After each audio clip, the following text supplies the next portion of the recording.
ọ̀rọ̀ àwọn agbébọn là ń yanjú lọ́wọ́, ẹ má tún fi ìjà ẹ̀sìn kún o, ẹ gba àlàáfíà láàyè. Kọmíṣánná ọlọ́pàá ní Kwara ló kìlọ̀ fáwọn àáfàá àtàwọn oníṣẹ̀ṣe tí wọ́n ń jà nílùú Ìlọrin. Lọ́jọ́rú Wednesday ọjọ́ 8 oṣù kẹwàá ọdún 2025 yìí ni kọmíṣánná ọlọ́pàá ní Kwara Adékìmí Òjó pe àwọn àáfàá àtàwọn oníṣẹ̀ṣe sí olú iléeṣẹ́ ọlọ́pàá nípínlẹ̀ Kwara èyí tó wà nílùú Ìlọrin láti parí aáwọ̀ tó ń wáyé láàrin àwọn àáfàá agbègbè Kílàńkó Ọ̀fà Garage nílùú Ìlọrin ìpínlẹ̀ Kwara pẹ̀lú Yèyé Ọ̀sánfúnmiláyọ̀ Àjílé. Nígbà tí ìpàdé ìpẹ̀tùsáwọ̀ náà bẹ̀rẹ̀ ní CP Adékìmí sọ pé kí àwọn méjèèjì rojọ́ kí ni ìdí tí àwọn àáfàá fi lọ ká Yèyé Ọ̀sánfúnmiláyọ̀ mọ́lé. Nígbà tó ń fèsì, Ìmáàmù Núhù Àyìndé tó jẹ́ mọ́gàjí agbègbè náà sọ pé ìròyìn tó kan àwọn ni wípé Yèyé Ọ̀sánfúnmiláyọ̀ ń bọ odò ládùúgbò àwọn tó sì jẹ́ pé àwọn mu omi odò náà ni èyí ni àwọn lọ kìlọ̀ fún un pé kó má bọ odò náà mọ́.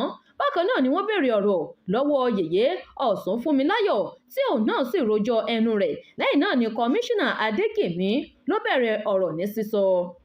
Ó ní ọ̀rọ̀ àwọn agbébọn tí wọ́n ń sọ̀rọ̀ bí agbọ́n òun ni à ń yanjú lọ́wọ́ báyìí, tí a ò lè sùn tí a ò lè wo.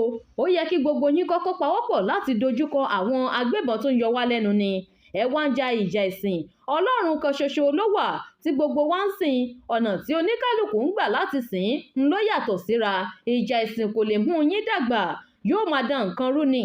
Àwọn olórí wa nílé ìgbìmọ̀ aṣòfin kì í jà sí ọ̀rọ̀ ẹ̀sìn. Ìwà ní àwòkọ́ṣe ẹ̀sìn. Ẹ ṣe mẹ̀dọ̀, ẹ sì má jẹ́ kí ẹnikẹ́ni ní tìyín ní ìtìkùtì. Ẹ gba àlàáfíà láàyè o ní ìpínlẹ̀ alálàáfíà eléyìí tó jẹ́ wípé òun ni àwọn ènìyàn mọ ìpínlẹ̀ Kwara. Ó ní wípé àlàáfíà òun náà sì ní afẹ́.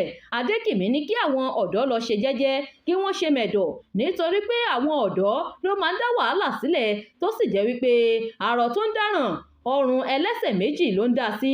Ó ní ọ̀rọ̀ wọn kí àwọn bàbá àwọn ọ̀dọ́ kí wọ́n sọ̀rọ̀ fún wọn níbi tí wọ́n ti ń gbọ́ o. Kọmíṣánná ní kí gbogbo wọn kí wọ́n máa lọ gbé ìgbé àlàáfíà. Nígbà tí Adékìmí parí ọ̀rọ̀ rẹ̀ ní ọ̀kan lára àwọn àfáà tó wà níjókòó, Alhaji Yusuf Pakata sọ̀rọ̀ tó sì ní àwọn gbọ́ kọmíṣánná náà yé dáadáa, ṣùgbọ́n bí wọ́n ṣe parí ọ̀rọ̀ yìí dàbí pé wọ́n pa èéfín ni wọn ò pa iná. Ní ìṣẹ̀lẹ̀ ohun tí àwọn fẹ́ ni wípé kí kọmíṣánná pàṣẹ pé kí Yèyé Ọ̀sánfúnmiláyọ̀ má bọ odò náà mọ́. Ìyẹn ni ìdájọ́ táwọn fẹ́. Wọ́n ní Yèyé Ọ̀sánfúnmiláyọ̀ kò ra odò papọ̀ mọ́ ilẹ̀ tó rà, ṣùgbọ́n Yèyé Ọ̀sánfúnmiláyọ̀ sọ wípé òun lòun ní ilẹ̀ papọ̀ mọ́ odò ní ìgúnlẹ̀. Ní kọmíṣánná ọlọ́pàá Adékìmí Òjó sọ wípé òun kò lágbára láti sọ ẹni tó ní odò náà nítorí pé ilé-ẹjọ́ ni kí wọ́n gbà, nítorí náà ilé-ẹjọ́ ni kí wọ́n gbà lọ láti lọ ṣe eléyìí. Bákan náà ló sọ wípé ilé-ẹjọ́ òun ló lágbára láti lè sọ ẹni tó ní odò, ṣùgbọ́n ṣá o kí wọ́n gba àlàáfíà láàyè ní ohun tó jẹ́ àwọn ẹ̀ṣọ́ aláàbò lógún kí wọ́n má ṣe ṣe ìdájọ́ lọ́wọ́ ara wọn o. Tí ohunkóhun bá ṣẹlẹ̀ kí wọ́n tètè máa kàn sí àwọn agbófinró ni. Bákan náà nínú ìròyìn míì ṣe ni wọ́n ṣe àwárí òkú ènìyàn kan nínú odò Àsà nílọrin ní nǹkan bíi aago 11 kọjá ìṣẹ́jú 6 lówùúrọ̀ ọjọ́rú Wednesday ọjọ́ 8 oṣù kẹwàá ọdún 2025 yìí níléeṣẹ́ àjọ panápaná ṣe àwárí òkú ènìyàn kan nínú odò Àsà èyí tó wà lọ́nà Emirs Road Ìlọrin.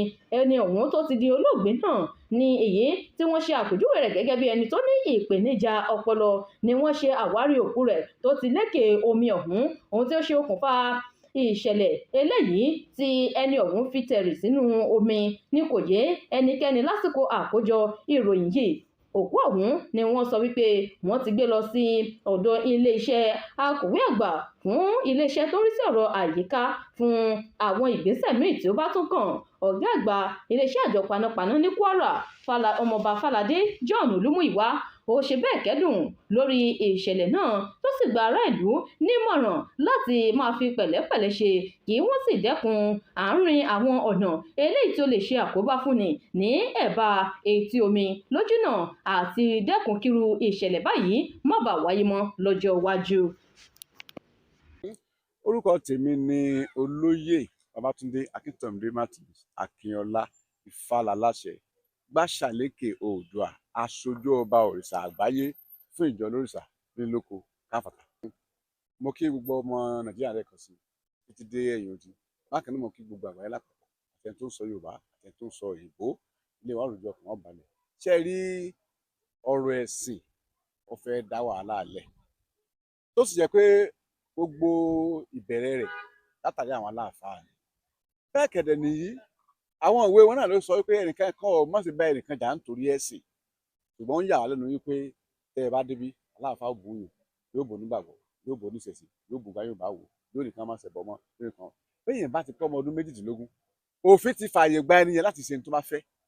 Tó o bá gbé tó o rokà tó o ro àmàlà, tí n bá ní tí wọ́n jẹ ni ò lè jí mi lọ́kàn padà pé n ti máa jẹ ni. Tí n bá ní mi ò ṣẹ̀sìn mọ́ pé mo fẹ́ kàn mọ́ jókòó lé àti sátidé àti jímọ̀ àti sunday ń ṣe kankan mọ́, ó lè mú mi tipátipá. Wọ́n kì í fi tipátipá múyàn ṣẹ̀sìn, oníṣẹ̀ṣe kì í fi tipátipá múyàn ṣẹ̀sìn, onífá kì í fi tipátipá múyàn ṣẹ̀sìn, ṣùgbọ́n àwọn ọ̀dọ́ míì mọ́ fi tipátipá múyàn ṣẹ̀sìn. Ẹ̀yẹ́ wa àwọn ẹ̀sìn kejì wọ́n ó gbé microphone speaker sórí ilé yóò mọ̀ pariwo, àwọn mìíràn mọ̀ jókòó àdúgbò. Lẹ́rù jẹta yìí lẹ́yìn wá jó wá níwájú ilé mi tí mò ń gbé ló sọ wípé ẹ̀yẹ́ tẹ̀lé babaláwo mọ́, babaláwo kọ́ lọ́nà. Ó dẹ̀ jẹ́ Kristẹni, ó dẹ̀ pé babaláwo ni mí, mo dẹ̀ sì tù lọ́wọ́ níwájú ilé. Sẹ́yìn ò fa wàhálà báyìí tó bá jẹ́ pé àwọn ẹ̀hànnà bíi tiẹ̀ náà sí wọn ní sọ́dáriwo. Now n tí àkọ́kọ́ rí ni wípé ní nǹkan bíi on the 23 oṣù kẹsàn-án ni à ń rí àwọn posting kan ní àti Ìlọrin wá táwọn aláàfáà kan kóra wọn jọ tí wọ́n lọ bá ìyá Ọ̀ṣun nílé. Àwọn akékaka náà ń pe ọmọbìnrin náà pé kó gbélé ẹ̀ àdúgbòtà kó kúrò ní àdúgbò fáwọn tó yé ṣẹbọ mọ́. Nígbà sì tọ́ pípẹ́ ẹ̀ tá a wo àdúgbò tán yẹn ti wá ó jìnnà kọjá bó ti yẹ, ó fẹ́ tó bùsọ̀ kan àtàbọ̀ síra wọn. Ṣùgbọ́n àwọn fẹ́ prove, àwọn fẹ́ ṣeéṣe wípé ẹ̀sìn ti àwọn ìsá ni kí gbogbo yóò ṣe. Kẹ́nìkan kọ́ mọ́ sí ìṣẹ̀ṣe mọ́. Ẹjọ́ ṣé ìṣẹ̀ṣe wa lè parun ni? Ṣé wọ́n lè pàṣẹṣe run ni? Ẹjọ́ ń kálukú ó ṣe tiẹ̀ ó ní lára jù. Ẹ wá kọ̀, ẹ wá bímọ níbẹ̀ yẹn nǹkan, ẹ wá kàn sórí afẹ́fẹ́. Ọlọ́pàá kan ṣàdé pè wá ni, ọlọ́pàá ò wá o, ọlọ́pàá ò wá rárá.